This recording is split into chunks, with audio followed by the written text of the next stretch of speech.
Realtree's Midwest Whitetail is brought to you by Cuddyback, Drake Non-Typical, Easton Arrows, Frigid Forage, Fuse, Grizzly Coolers, Hoyt, and Realtree.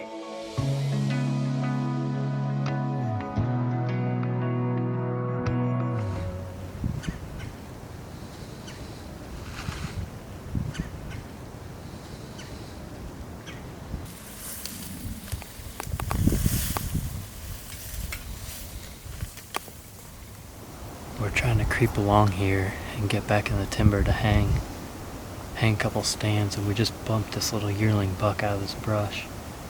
He didn't look like he was doing too well, but he ran in the direction that we're trying to go.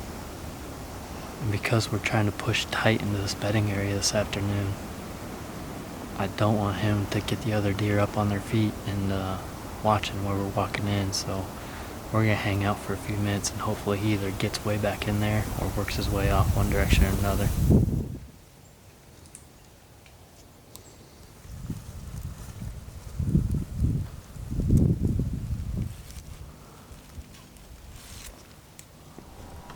Alright, it's 3 o'clock now, afternoon, December 29th. It's taken a lot longer than anticipated to get all set up. We hung 2 stands and we walked in real slow to hopefully not spook anything.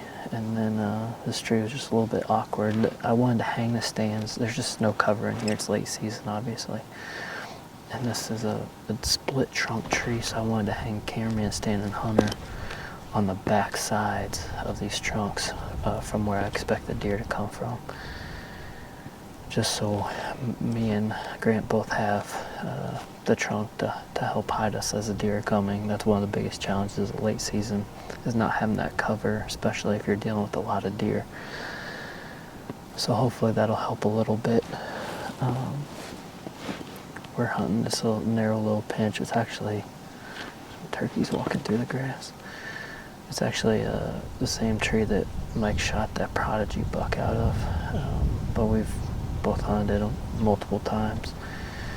This has always been a good spot to catch Marino. We've had a lot of pictures of him over the past few years in this spot.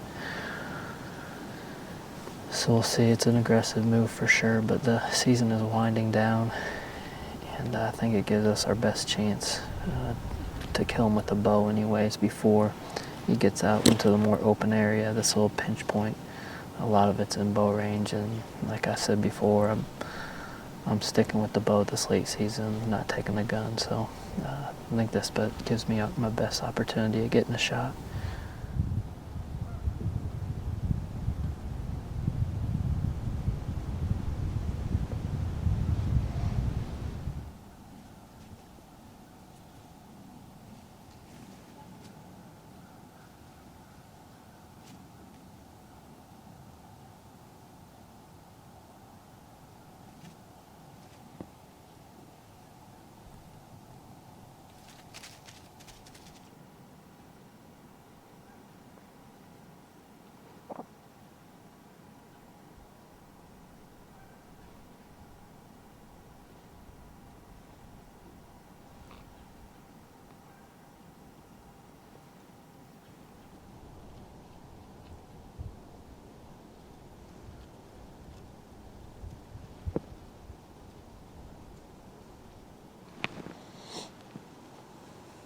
They're gonna go all the way out by the home camera.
Meh, meh.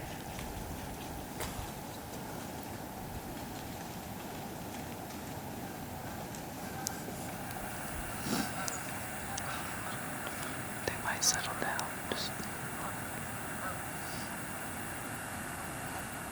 Man, so close tonight yet again. That was a fun hunt. That's what I love about bow hunting late season, but that's also the biggest challenge is that many deer, and you have two guys in a tree with really not much cover. Even if you have a good wind advantage, which we seem to have a pretty good one tonight, there's just too many eyes to beat, and that's what ended up getting us. At one time, I'm not sure if the camera's going to do it any justice, but at one time I bet we had 15, 20 deer inside of bow range. And we were doing pretty good, staying hidden up until the time where Bob, that 5 or 6 year old deer, came in. And that's the deer that Grant's had the green light on all year. So we decided to switch where Grant was going to pick up his bow from the backside of the tree and hand me the camera. And all that movement is where we got picked off. And it was just kind of one of those things where we knew we could probably stay hidden if we just didn't do it, but we didn't want to miss out on the opportunity either. And unfortunately, by the time we did get fully switched and I got the camera in my hands, Bob was already at like 23 yards and basically facing our tree, severely quartering to. So it wasn't a good shot for Grant. And he unfortunately just never offered a good opportunity after that. He turned and wheeled with the rest of the deer once they got too nervous to stick around any longer. So close. That's a deer we have a lot of history with. He's been in the farm since we bought it. And like I said, he's either 5 or 6, so fully mature deer. It's fun. That's what I love about bow hunting late season is just that experience right there. Trying to pull that off with so many deer around. I love that. That's the fun part of bow hunting late season for me. But it's a bummer we didn't get him on the ground. But we do have good weather coming in. We're gonna stay after these bucks. No Marino tonight, but I know he's still in the area. So cold front coming tonight, and hopefully we can put one on the ground soon.